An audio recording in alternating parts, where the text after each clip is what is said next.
C'est l'un des plus anciens parcs d'Afrique, créé en 1938 et déclaré site du patrimoine mondial de l'UNESCO en 1980 en raison de sa valeur universelle exceptionnelle.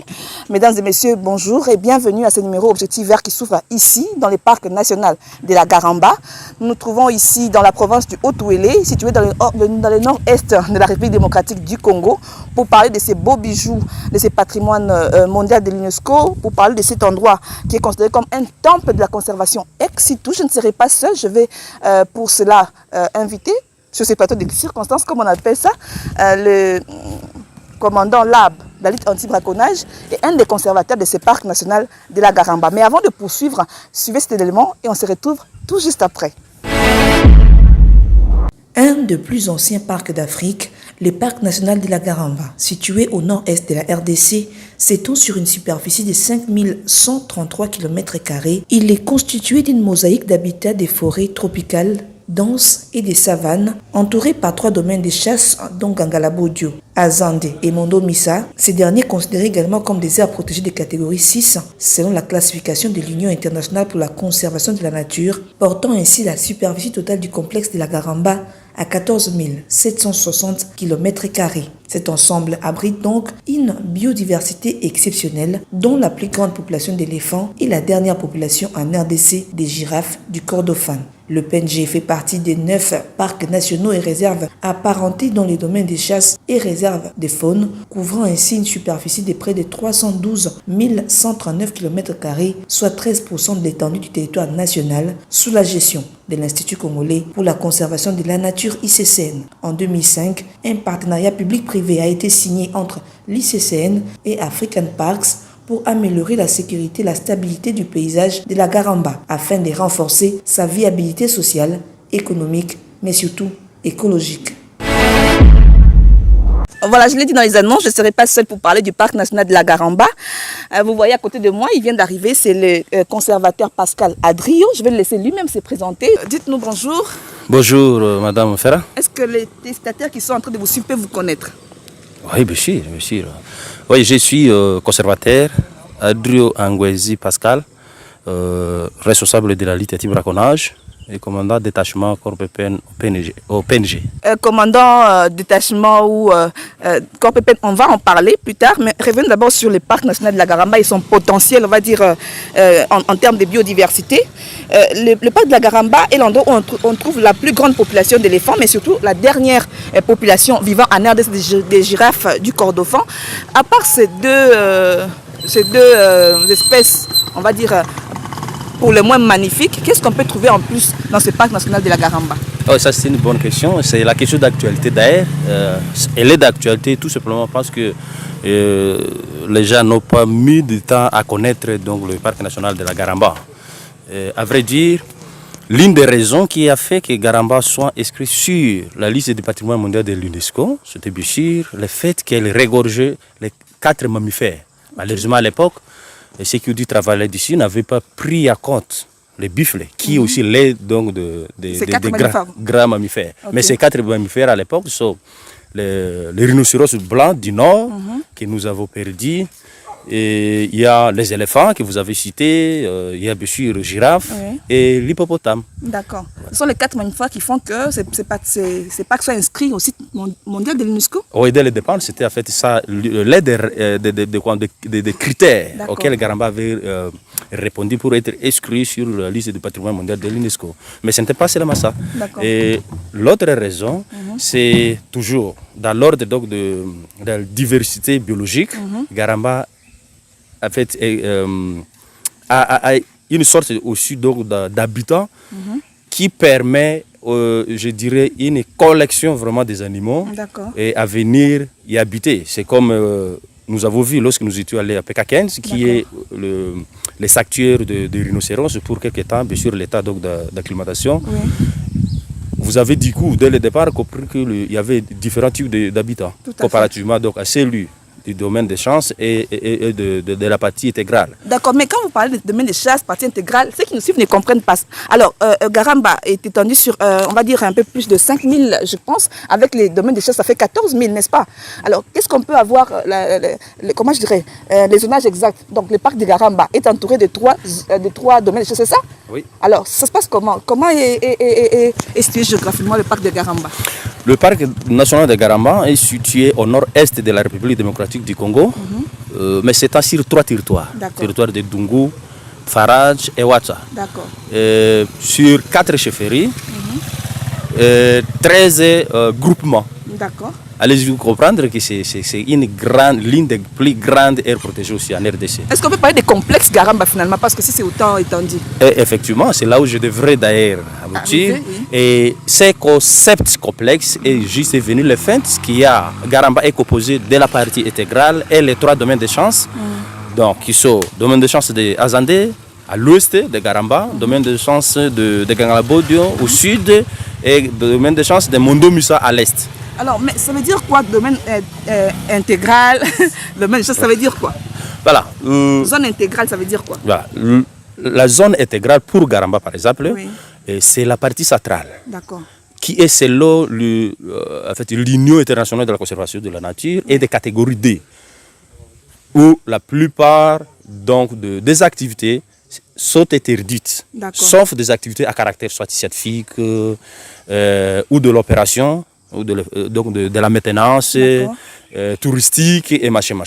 Ceci veut dire autrement, personne n'est autorisé à construire dans la partie intégrale. D'accord. Pas de construction, pas d'exploitation. Pas d'exploitation, on ne peut pas faire les chats là-bas. Pas de barrages. Non.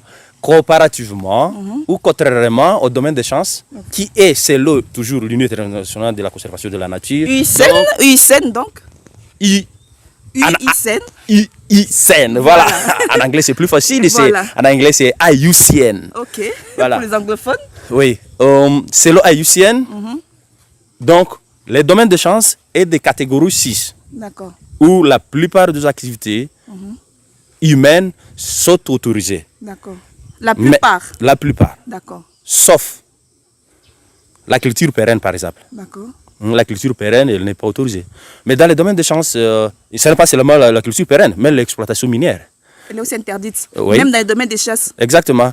Il y a aussi l'exploitation forestière, par exemple. Aucune perception de taxes de l'État peut être autorisée dans l'aire protégée, surtout si cette activité est exercée, mais ne sont pas compatibles avec l'objectif de la conservation de la nature. Voilà. Mais tandis que dans les domaines de chance, c'est plutôt dans la partie intégrale, ce n'est pas autorisé. Ce n'est pas autorisé et c'est quelque chose, bien sûr, qui fait, à mon avis, que les gens, peut-être, la volonté de comprendre est là, bien sûr, mais ça nécessite plus aussi de sensibilisation pour que les gens soient à mesure de différencier les domaines de chance au parc national. Et en fait, c'est juste pour expliquer. Au domaine des chasses et à la partie intégrale, vous voulez dire? Voilà. J'imagine qu'il y a autant de gens qui vivent autour du parc national de la Garamba. Comment se passe la cohabitation entre le parc et les riverains au parc? Vous savez, il n'y a pas la conservation sans l'homme. Tout à fait. Et pour nous qui avons donc la responsabilité et la mission de sécuriser et protéger l'air protégé, nous ne pouvons rien ou réussir à rien s'il n'y a pas l'implication des communautés riveraines. Mais est-ce qu'il y a des tensions qui peuvent survenir entre les gestionnaires des parcs que vous êtes et les populations qui vivent autour des parcs? Et comment vous les résolvez? La tension, vous savez, même dans la Bible, c'est écrit, là où il y a 2-3 personnes, il peut y avoir des tractations. Mais ça peut arriver, mais cela n'est pas le synonyme donc, de ne pas se réunir pour continuer la vie. Nous avons toujours, d'une manière aimable, donc résolu des petits conflits pareils, mais en tout cas, je confirme ici que n'eût été la forte implication des communautés riveraines du parc national de Garamba, qui a suffisamment, aujourd'hui je dirais à 95% compris le bien-être de la protection ou de la conservation de la nature, Garamba serait rien. Imaginez-vous à l'époque de LRA. Les rebelles de Sud-Soudan. Oui. Bien sûr, les éco-gardes, nous les éco-gardes, on avait combattu. Voilà. On a combattu LRA.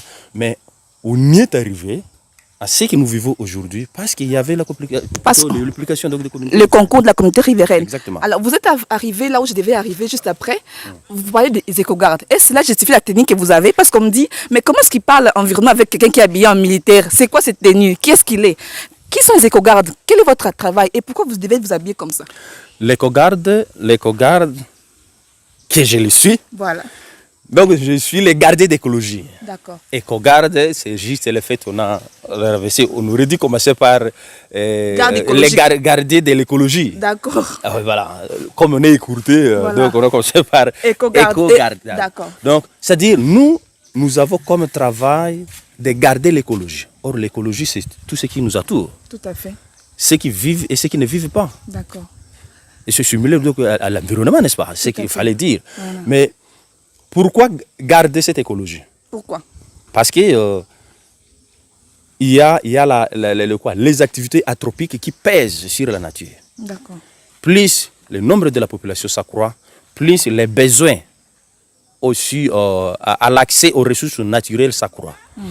Et là, je me suis toujours inspiré donc d'une expression qui a été prononcée par un économiste anglais. Ça, c'est Malthus. Okay. À 1876, si je ne me trompe pas. Je cite, la population, le nombre de la population s'accroît au rythme arithmétique. Tandis que la régénération des ressources naturelles va au rythme géométrique. Donc, ça va lentement. Vous savez, en arithmétique, E plus est égal D. Tout à fait. D plus D est égal 4. 4 oui. E plus 2 est égal 3. Mais à géométrie, donc la tendance elle est comme ça. Soit ça monte, soit ça descend. Ça descend. Est-ce que l'accroissement de la population autour du parc est un frein aux activités de conservation ici? Oui, parce que, comme je l'ai dit, les besoins augmentent. Si vous allez aujourd'hui à Sambia, par exemple, où il y a plus de 25 000 personnes là-bas, donc vous aurez pitié à la nature. Parce que tous ceux-là ont besoin de manger. Où est-ce qu'il faut puiser ça? Dans la nature. Voilà. Et c'est ce qui... Donc ils sont obligés de faire des cultures. Malheureusement, c'est la culture sur brûlis qu'ils sont en train de faire, bien qu'ils sont sensibilisés. Mais ça aussi, ça demande quand même, bien que ça a connu au moins une avancée significative, mais ça demande un peu plus aussi de temps. Voilà, aussi. Mais aussi des moyens. Tout à fait. Et ça, c'est le premier volet. Mais deuxième volet, c'est comme je l'ai dit aussi, il n'y a pas la conservation sans l'homme. Oui. Donc, on a aussi besoin de ceux qui sont dans les domaines des chances pour emboîter les pas dans l'objectif de conserver ce que nous sommes en train de faire. Parce que si nous le faisons aujourd'hui, nous continuons à vivre. Je pense que depuis que vous êtes arrivé ici, vous avez toujours respiré l'air qui est frais. Oui, donc, vous sentez vraiment que c'est pur, vraiment. Oui, oui. Et c'est parce qu'il y a des photosynthèses. La nature fait son travail. Et cette population doit être sensibilisée pour protéger cette nature, pas seulement pour le bien-être de Garamba, mais pour nous tous. Pour l'humanité tout entière, comme on dit. Voilà. D'ailleurs, Garamba fait, à mon avis, les scientifiques peuvent me contredire, mais Garamba fait partie donc des massifs forestiers qui fait en RDC, qui est l'aide des poumons au niveau mondial pour la résolution des problèmes climatiques. Ouais. Alors, on va en arriver, mais tout à l'heure, on va quand même changer les décors pour aller ailleurs parce que le parc de Garamba n'offre pas que ça comme paysage. Hein. C'est un endroit merveilleux. Vous allez découvrir certainement, pas tout parce qu'on ne peut pas tout vous montrer, mais une partie vous sera montrée. On va partir dans un autre tableau pour vous découvrir en tout cas cet endroit qui est magnifique, le parc national de la Garamba.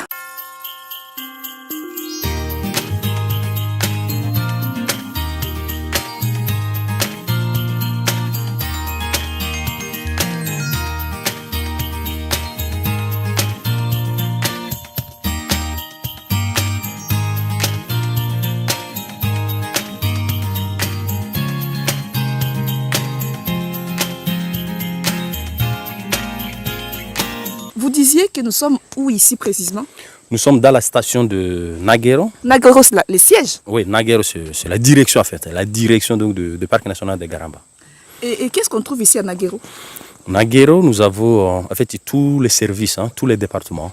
donc, du parc national de Garamba sont sur place ici. D'accord. Par exemple, le département de recherche monitoring, l'ITT braconnage, département donc, de développement durable, finance, voilà. On peut dire que c'est ici qu'on trouve l'administration en fait, du parc de la Garamba. Oui. Et donc, si quelqu'un va envoyer un courrier, c'est ici que ça arrive. Oui, ici. Mais c'est ouvert au tourisme ici, la station ou pas? Oui, c'est vrai, je pense que le chef du site, qui est à mission présentement, comme aussi chef du site adjoint, ont toujours évoqué ça. Mais c'est quelque chose qui va prendre l'allure peut-être avec le temps. Mais c'est vrai, l'écotourisme est déjà relâché au niveau du parc national de Garamba. Et bien qu'il y a des travaux aussi administratifs qui nécessitent à être faits, qui sont à court. Mais la relance d'écotourisme, elle est effective. Vous parlez de relance, moi je vais quand même construire cet élément. J'ai reçu, ou j'ai eu le privilège et le plaisir d'avoir à mon micro le directeur chef de site, je crois, il s'appelle Philippe Descoupes. Il nous parlait du fait qu'il y avait les tourismes international et national ici à la Garamba. Ouais. On va quand même le suivre pendant 2 minutes et puis on se retrouve tout juste après. La Garamba n'est pas toujours très connue. Alors oui, il est ouvert au tourisme national et international. Nous y avons un lodge. Nous avons toutes les facilités pour que les gens viennent et passent un excellent séjour. Je reviens à vous, conservateur Pascal. Dites-nous, la nature des personnes qui viennent ici, est-ce seulement des Congolais? Est-ce seulement des étrangers, j'allais dire? Est-ce seulement des Blancs, pour ne pas les dire comme ça? Ou bien les Congolais viennent aussi ici? Ah oui, l'écotourisme, donc il est ouvert pour tout le monde. Il est ouvert ou bien les Congolais viennent? Non, mais les Congolais viennent. Il y a des Congolais qui viennent ici.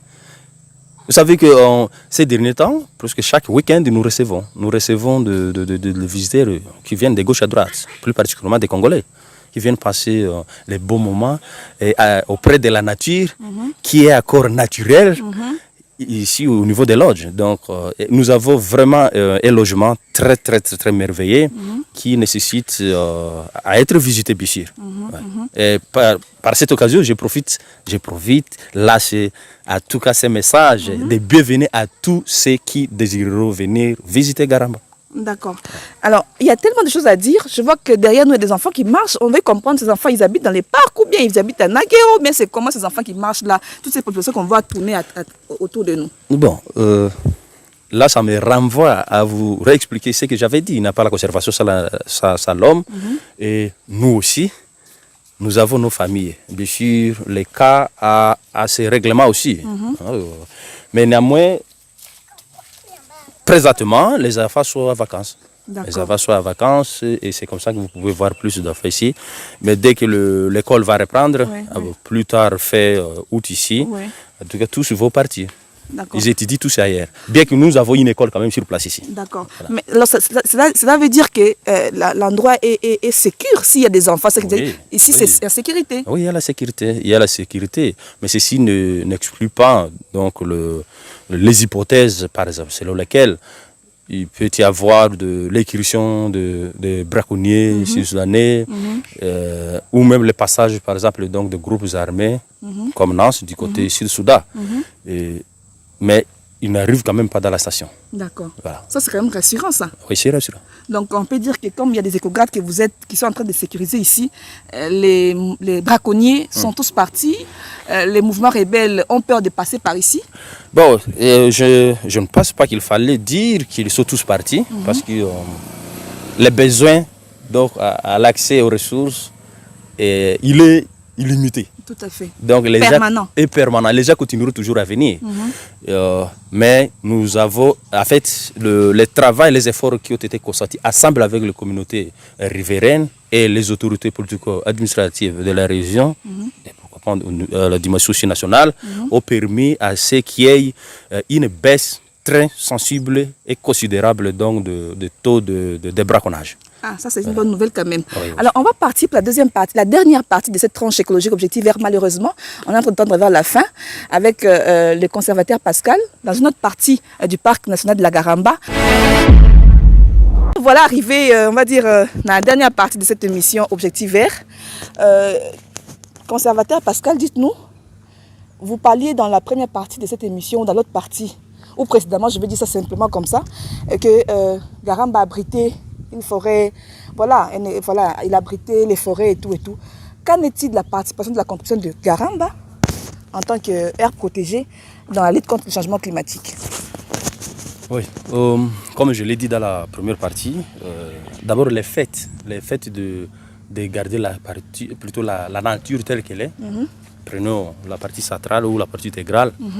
Et aussi, même dans les domaines de chance, le fait de garder la nature telle qu'elle est, bien que cette nature subit des pressions, par exemple, entre l'agriculture brûlée, il y a la déforestation, l'exploitation minière, mais Garamba regorge une diversité floristique énorme et importante, d'air qui est l'aide des piliers.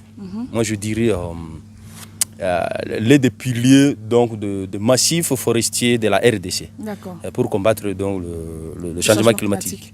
Et c'est comme ça que nous, comparativement à d'autres parcs où il y a quand même d'énormes projets de reboisement, et Garamba a déjà emboîté ses pas. Et Garamba, avec les projets RED, travaille déjà aussi. D'ailleurs, le processus est à court pour le reboisement, mais surtout des espaces locaux. D'accord. Voilà. Est-ce que Garamba joue ce rôle d'éducateur environnemental pour les communautés vivant autour de... Qu'est-ce que vous faites pour sensibiliser, pour informer justement la population qui vit autour du parc sur les enjeux environnementaux de l'air? Par le biais plutôt du département de développement durable, il y a un service qu'on appelle, d'ailleurs sous COCO, le service qu'on appelle... COCO, c'est quoi? La conservation communautaire. D'accord. Donc sous COCO, il y a un service qu'on appelle l'éducation environnementale. Vous savez, dans la gestion d'une aire protégée, l'éducation environnementale est l'aide des piliers importants. Parce que c'est avec qui nous travaillons pour le bien-être de la conservation. Aujourd'hui, là je fais référence aux adultes, s'ils n'ont pas bien compris, mais il faut déjà dès la base, c'est-à-dire commencer déjà à éduquer une nouvelle pépinière qui est la jeunesse. C'est comme ça que ces projets-là, il est effectif ici, et c'est par le bien de ces projets-là que les écoliers, les élèves viennent, même les étudiants, viennent visiter la Garamba, où on leur explique le bien-être et pourquoi il faut protéger la nature et qu'est-ce que la nature nous donne au retour. Et tout ça, tous ces éléments, il faut à ce qu'il y ait aujourd'hui, moi je dirais, un changement effectif de la perception donc de communautés riveraines quant au parc national de Garamba. Merci beaucoup, conservateur Pascal, pour tous ces éclaircissements, pour toutes ces informations que vous avez données aux amis qui sont en train de nous suivre, pour comprendre le rôle que joue le parc national de la Garamba dans l'équilibre écosystémique, mais surtout dans la lutte contre le changement climatique, et pourquoi pas dans l'appropriation des questions liées à l'environnement par la population qui vit aux alentours du parc de la Garamba. Mais une question pour clôturer, comment faire comment va faire la personne qui est à Kinshasa pour arriver à Garamba? Ce n'est pas facile, mais ce n'est pas impossible. Ce qui est vrai, c'est comme l'a dit le chef du site, M. Philippe, c'est une expédition. N'est-ce pas? Oui. Donc là, il faudra quitter Kinshasa pour Goma ou Kisangani ou Isiro. Et de là jusqu'à Garamba, on peut faire la route ou prendre même le vol. Un vol à Isiro? Oui, de Isiro Garamba. D'accord. Nous avons donc des aérodromes. Nous avons des aérodromes qui ont la capacité quand même d'accueillir des petits porteurs. Des petits porteurs. De combien de passagers? De 12 passagers, de 10. En tout cas, les plafonds c'est au moins de 12 passagers. Donc, ça veut dire il y a Taswapé, il y a déjà une solution. Il faudrait commencer quelque part pour arriver à la solution envisagée. D'accord, mais si on n'a pas d'avion, on prend la route? On peut prendre la route. D'ici jusqu'à ici, Naguérou. Oui. Alors, un mot de la fin, parce que vous aviez commencé à appeler les gens à venir ici, mais moi je vous donne l'opportunité de dire ces mots-là aux gens qui ne connaissent pas Garamba.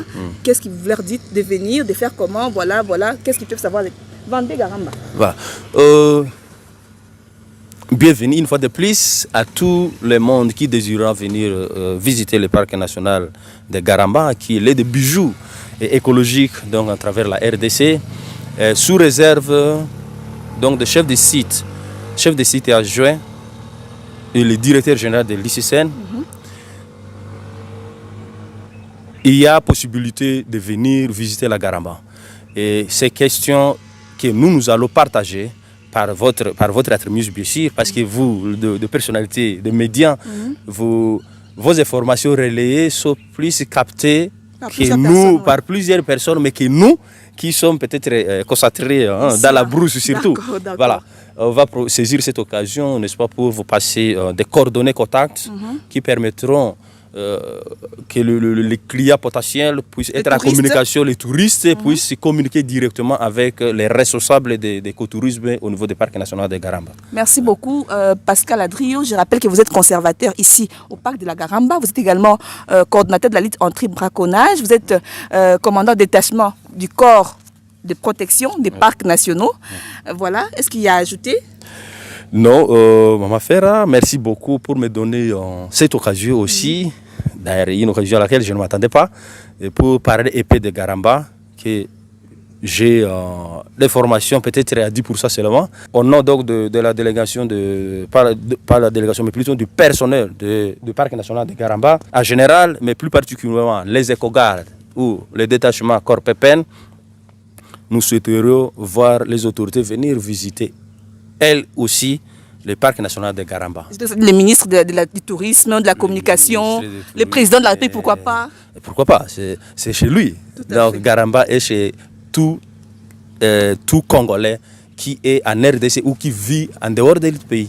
Merci beaucoup. C'est à moi de vous remercier. Cette émission, tout ça fait. Merci à vous d'avoir suivi cette émission, ce programme écologique Objectif Vert qui s'ouvrait ici, dans le parc national de la Garamba. Merci à vous d'avoir suivi ce programme. Restez fidèles à ce programme écologique. On se retrouve en tout cas très bientôt avec le même plaisir.